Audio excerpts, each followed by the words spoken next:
Now next important reaction of alcohol is esterification reaction.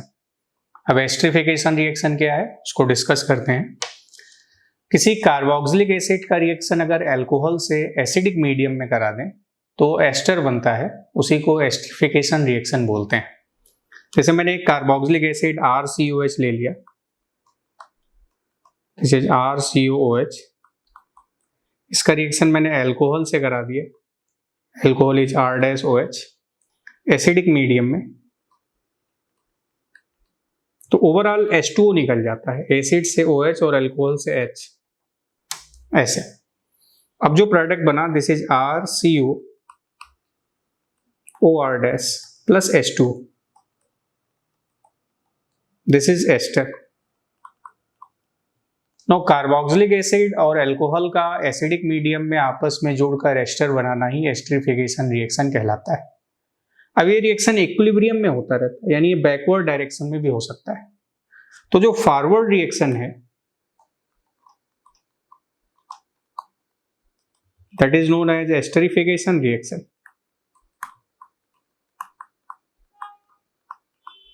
और जो backward reaction है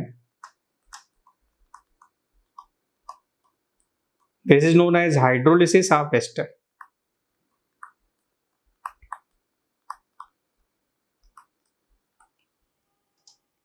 तो रिएक्शन बैकवर्ड डायरेक्शन में भी हो सकता है, मींस अगर एस्टर पर, ये एस्टर है RCOOR, इस पर हम वाटर का रिएक्शन एसिडिक मीडियम में करा दें H+ और H2O के प्रेजेंस में, तो ये बॉन्ड ऐसे ब्रेक हो जाता है यहां से, और एक कार्बोक्सिलिक एसिड और अल्कोहल में डिसोसिएट हो जाता है, ये एस्टरिफिकेशन कहलाता है। यानी एस्टरिफिकेशन और हाइड्रोलिसिस इक्विलिब्रियम में होता रहता है। बट अगर हमें सिर्फ एस्टरिफिकेशन कराना है तो ये जो वाटर बना इसको रेगुलरली रिमूव करते जाएंगे। तो जब हम वाटर को रेगुलरली रिमूव करते जाएंगे तो रिएक्शन फॉरवर्ड डायरेक्शन में होता जाएगा और सिर्फ एस्टरिफिकेशन रिएक्शन होगा। तो एस्टरिफिकेशन के लिए वाटर को रेगुलरली रिमूव करते जाएंगे। अब एस्टरिफिकेशन रिएक्शन हुआ कैसे एसिडिक मीडियम में, उसको देखते हैं। Now mechanism of reaction.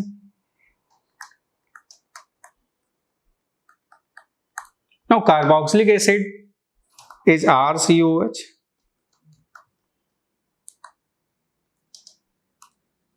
this is RCOOH, O पर 2 लोन पे, H+ इस पर अटैक करेगा, O ने अपना लोन पेयर H+ को दे दिया, ऐसे बन गया। Now this is RC♯O, O पे प्लस, दिस इज OH। अब इस पर अल्कोहल अटैक कर देता है, अल्कोहल इज R-OH, O पर 2 लोन पे, O+ ने इलेक्ट्रॉन लिया, इस O ने अपना लोन पेयर इसको दे दिया, अब ऐसे बन गया। Now this is RC♯O OH and this is R-OH, O पर लोन पेयर, O पे प्लस आ गया, O ने अपना लोन पेयर दे दिया, और इसका इसमें कन्वर्जन स्लो स्टेप होता है। हाइब्रिडाइजेशन चेंज हो गया, पहले आप देखिए sp2 हाइब्रिडाइज था, इस कार्बन पर सिग्मा बॉन्ड 3 थे, sp2 अब sp3 हाइब्रिडाइज हो गया। Now it is sp3 hybridize, slow step हो गया। Hybridization change generally slow step होता है, या जहां पर स्टेबलाइज इंटरमीडिएट बन जाए वो स्लो स्टेप होता है। अब O पे प्लस है, O इलेक्ट्रोनेगेटिव है, प्लस रखना नहीं चाहता, तो इस बॉन्ड के सारे इलेक्ट्रॉन इधर आ गए, H+ में निकला और ये H+ O के लोन पेयर से रिएक्ट कर गया, ऐसे फिर से ऐसे बन गए। नाउ दिस इज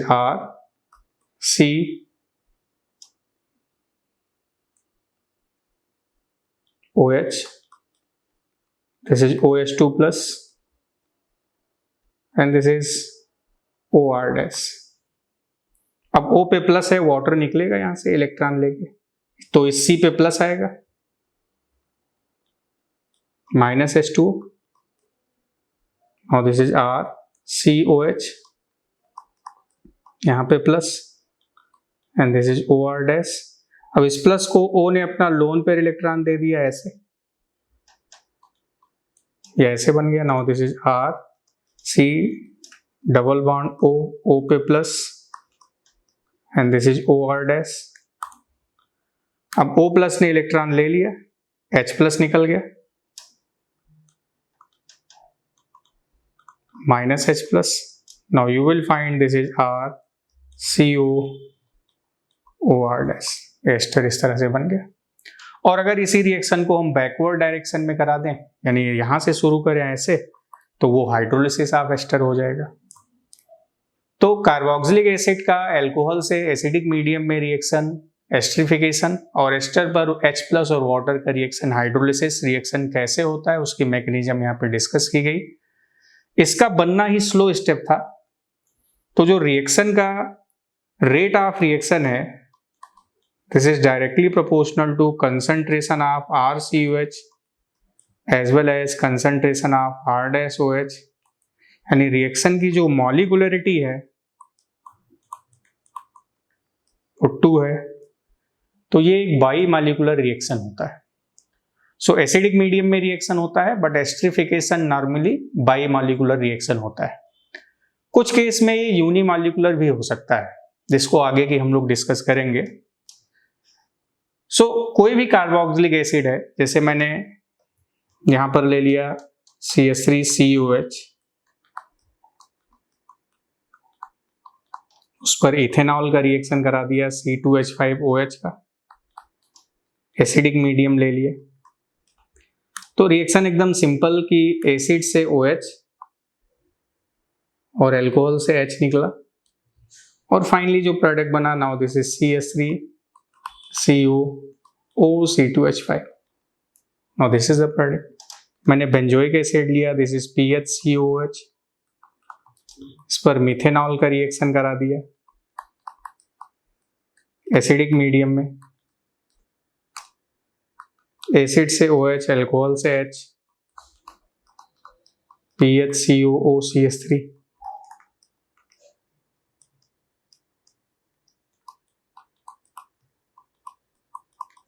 इसका रिएक्शन मैंने इथेनॉल से करा दिया,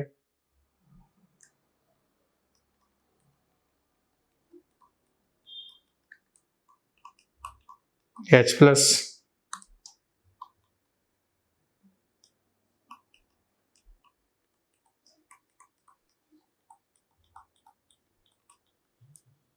इस तरह से बन गया। अब अगर मैं कोई इंट्रामॉलिक्यूलर रिएक्शन दे दूं, जैसे COOH H प्लस के प्रेजेंस में, अब इस कंपाउंड में कार्बोक्सिलिक एसिड भी है, अल्कोहल भी है, तो ये आपस में रिएक्ट करके इंट्रामॉलिक्यूलर रिएक्शन होगा, जिसमें एक साइक्लिक एस्टर बन जाएगा। अब एसिड से OH और अल्कोहल से H ऐसे निकल गया। अब जो रिंग बन गई, नाउ दिस इज 1 2 3 4 5 एंड 6।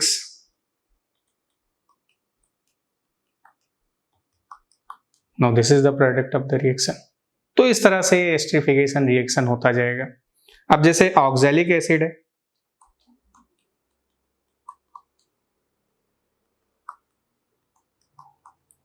इसका रिएक्शन इथाइलिन ग्लाइकॉल से करा दें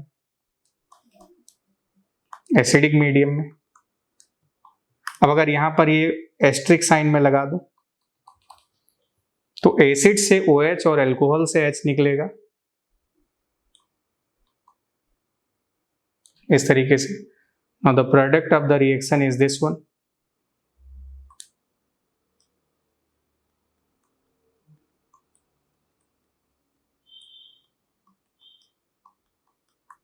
now this is the product, ऊपर एस्ट्रिक साइन। सपोज जैसे कंपाउंड ये,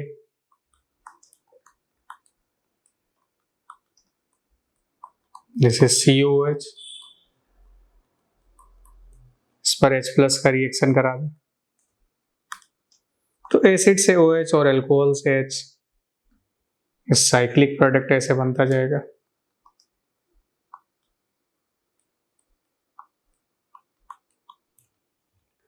अब ये तो रहा एस्टरिफिकेशन। अब अगर इसी तरह किसी एस्टर पर H+H2 का रिएक्शन करा दें तो वहां पर हम हाइड्रोलिसिस करा के कार्बोक्सिलिक एसिड और एल्कोहल बना लेंगे। जैसे कि मैंने ये ले लिया, इस पर अगर मैं H+ और H2O का रिएक्शन करा दूं तो ये बॉन्ड ऐसे ब्रेक हो जाएगा, ऐसे यहां पर H आ जाएगा, यहां पर OH, और the product of reaction is this one, this COH plus ethanol. अब इसको हम लोग हाइड्रोलिसिस ऑफ एस्टर बोलेंगे। सपोज जैसे एक कंपाउंड ऐसे दे दिया गया, सेम यहां भी H+ और H2O का रिएक्शन, इस तरह से हाइड्रोलाइज हो जाएगा। Now the product of reaction is this one, इस तरीके से। कोई साइक्लिक एस्टर अगर आपको दिया जाए,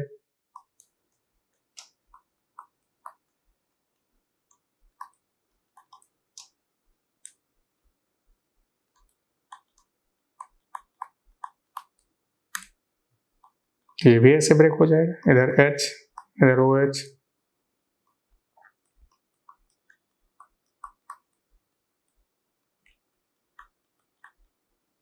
Now this is the product of the reaction. So this is how hydrolysis of ester take place. अब ये रिएक्शन एक बाई मॉलिक्यूलर रिएक्शन है, जैसा कि मैंने अभी बताया था यहाँ पर। और बाई मॉलिक्यूलर रिएक्शन तभी फास्ट होता है जब साइज दोनों की छोटी हो, यानी एल्कोहल और कार्बोक्सिलिक एसिड की साइज जितनी छोटी होगी, एस्टरिफिकेशन रिएक्शन का रेट उतना फास्ट होता जाएगा। या हम ये कहें कि जैसे जैसे एल्कोहल या कार्बोक्सिलिक एसिड की साइज बढ़ती जाएगी, रेट ऑफ एस्टरिफिकेशन स्लो होता जाएगा। तो जैसे ये मिथेनॉल है, this is CH3OH, this is CH3CH2OH, this is CH3CH3CHOH, and this is CH3CH3CH3OH। तो जैसे जैसे एल्कोहल की साइज बढ़ती जाएगी, रेट ऑफ एस्टरिफिकेशन स्लो होता जाएगा। मींस इसमें एस्टरिफिकेशन सबसे फास्ट होगा और इसमें सबसे स्लो होगा। उसी तरह से कार्बोक्सिलिक एसिड है, दिस इज CH3COH,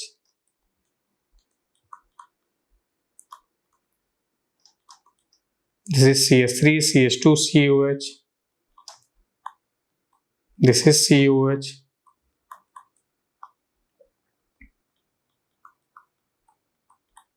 तो यहां भी अब इसी तरीके से रेट ऑफ एस्टरिफिकेशन स्लो होता जाएगा।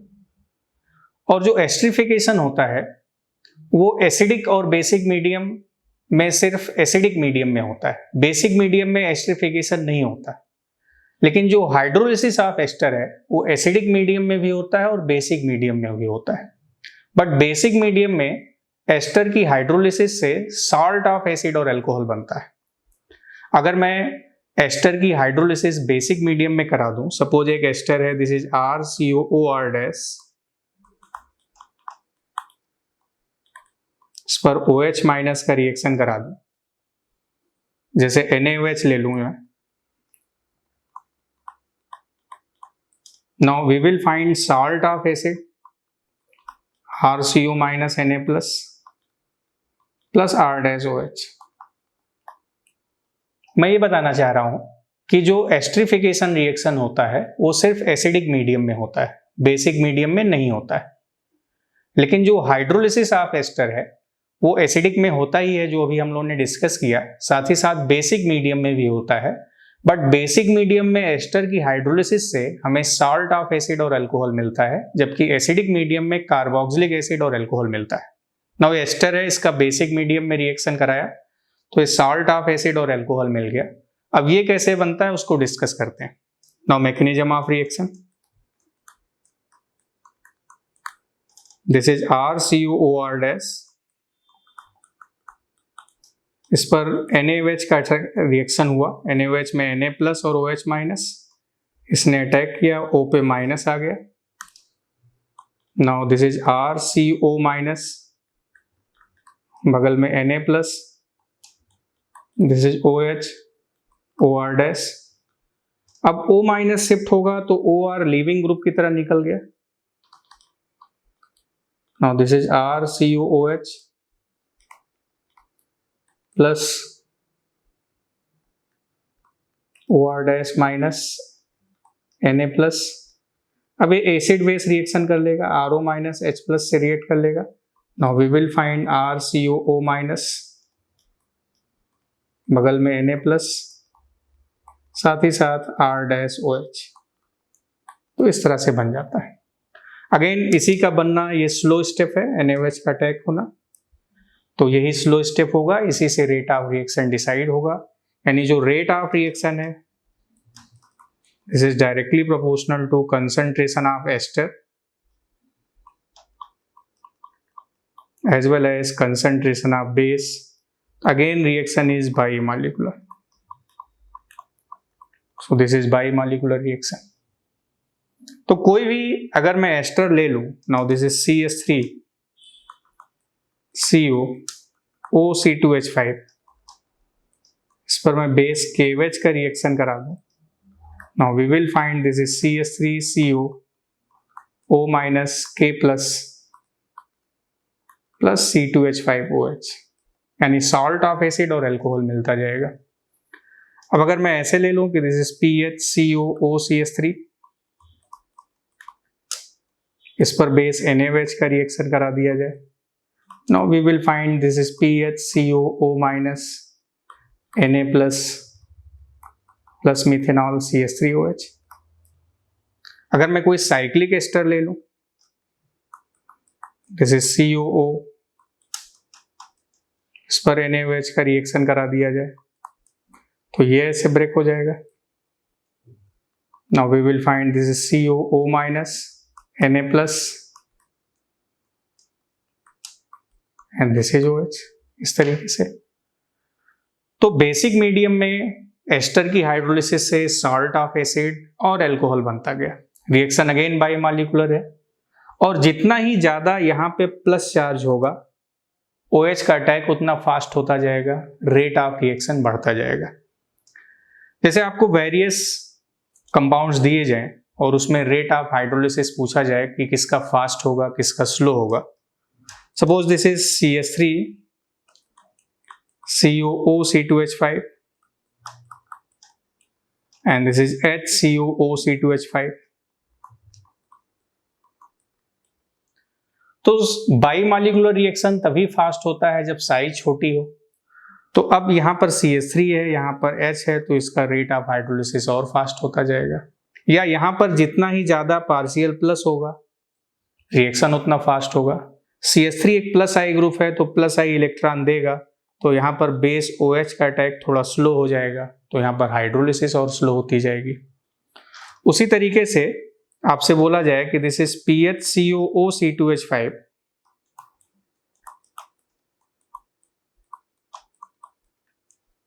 और CH3COOC2H5 में किसका हाइड्रोलिसिस फास्ट होगा। तो मैंने कहा भाई जितना ही ज्यादा यहाँ प्लस होगा रिएक्शन उतना स्लो होगा, प्लस जितना ज्यादा होगा रिएक्शन उतना फास्ट होता जाएगा। पार्शियल पॉजिटिव चार्ज बढ़ेगा तो रेट ऑफ हाइड्रोलिसिस भी बढ़ता जाएगा। अब इस प्लस को इसने इलेक्ट्रॉन खुद से दे दिया, यानी इसने प्लस m पावर से इलेक्ट्रॉन दे दिया, तो रेट ऑफ हाइड्रोलिसिस यहाँ स्लो हो जाएगा। तो अब इसका हाइड्रोलिसिस स्लो होगा और इसका हाइड्रोलिसिस फास्ट होता जाएगा। अब अगर मैं 3 डिफरेंट कंपाउंड दे दूं, this is Cl CH2 COOC2H5, एक कंपाउंड है CHCl COOC2H5 और एक कंपाउंड है CCl3 COOC2H5। ये compound A, this is compound B and this is compound C। Cl एक माइनस आई ग्रुप है, माइनस आई ग्रुप इलेक्ट्रॉन अपनी तरफ विड्रॉ करेगा तो पार्शियल पॉजिटिव बढ़ेगा। यहां पर 2 Cl विड्रॉ करेंगे तो पार्शियल पॉजिटिव और बढ़ेगा। यहां 3 Cl है, पर रेट ऑफ हाइड्रोलिसिस सबसे ज्यादा B का, देन A का, देन C का। ये तीनों Cl विड्रा तो कर रहे हैं इलेक्ट्रॉन, बट इन तीनों Cl के कारण इसकी साइज बढ़ गई, और साइज जब बढ़ जाती है तो बाइमॉलिक्यूलर रिएक्शन स्लो होता जाता है। तो अब इस पर जो बेस OH माइनस का अटैक है वो हिंड्रेंस के कारण स्लो हो जाएगा। अब जब हिंड्रेंस के कारण रिएक्शन स्लो हो जाएगा तो हाइड्रोलिसिस का रेट भी स्लो होता जाएगा। 2 Cl हैं तो वो इलेक्ट्रॉन विड्रा कर रहे हैं, पार्शियल प्लस बढ़ रहा है, रेट ऑफ रिएक्शन बढ़ता जा रहा है। 3 Cl के कारण स्टेरिक हिंड्रेंस हो गया, हिंड्रेंस के कारण OH का अटैक स्लो हो गया, तो रेट ऑफ हाइड्रोलिसिस भी स्लो होती जाएगी। तो hydrolysis of ester in basic medium 2 चीजों पे डिपेंड करता है। एक तो साइज अगर बढ़ती जाएगी तो रेट ऑफ हाइड्रोलिसिस स्लो होता जाएगा, दूसरा पार्शियल प्लस कार्बन पर जितना ज्यादा होगा OH का अटैक उतना फास्ट होगा, हाइड्रोलिसिस ऑफ एस्टर का रेट बढ़ता जाएगा।